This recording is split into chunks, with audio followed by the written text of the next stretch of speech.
money, addiction, theft, robbery. I mean, I lived on the streets. That's what I did, you know. That was my life, was drugs, running guns, running drugs, running theft rings, burglary, you know. That's what I did. That was my life. And so that ended up getting my house raided, and I was incarcerated. I was in jail.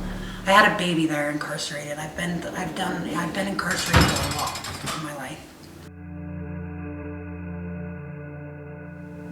Being pregnant in jail is really hard. So, I mean, you're miserable. You have to go with the deputy. You have to wear your orange jumpsuit. You have to get in the van. You have to be shackled. You have to go to every doctor appointment. You have to go to these OBGYN appointments with the deputy that you don't even know, it's a male or a female, to go have your personal stuff in everybody's face. Like, your parents don't get to be there. No one gets to support you. You have nothing. Like, you have a deputime. So it wasn't miserable for me. It wasn't fun either. I had a baby there. I was incarcerated. They took me to the hospital, shackled me to the bed. I came home and my baby went home without me. So, I mean, there was a lot of trials. I don't know, that was the longest year of my whole life.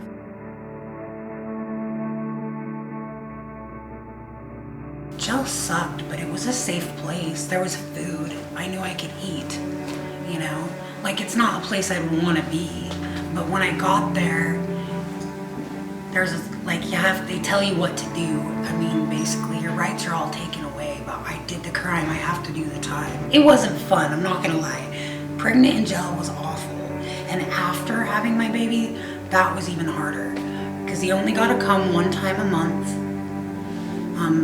for 30 minutes, and they didn't allow me to hold him. I got to look at him through glass.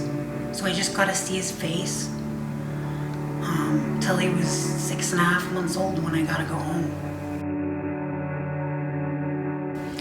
I remember the first day out of jail was weird because I'd been there it felt like I'd been incarcerated forever. I remember I went home and like there's all my kids and there's all this chaos because I had more kids than just my baby. I had my other kids too, and I remember it was like shock factor. My baby called me Dad Mom. He didn't know who I was. So it was really good, but it was like shell shock. Like, you've been gone for so long and then here you are, and what role do I play? Where do I stand, you know? It was still great. It was to hold him and to get to sleep with him. Like, you can't take that back. You can't take those moments away. I missed all the moments before, so it was good. It was just new. I want my children, I want them to become kind people, honestly. Like, one of the biggest things that I want them to be is kind and honest and loving to other people. I also want them to be successful, however that looks, whether that's book successful or sports successful or however they find their passion. I want them to find that, and I want them to have a life filled with those things. I want them to encourage them to be whoever they want. Like, nothing has to hold you back. Where you came from, you know, the environment you lived in, none of those things have to matter. I want them to become self-sufficient, and I want them to be very secure in themselves, you know?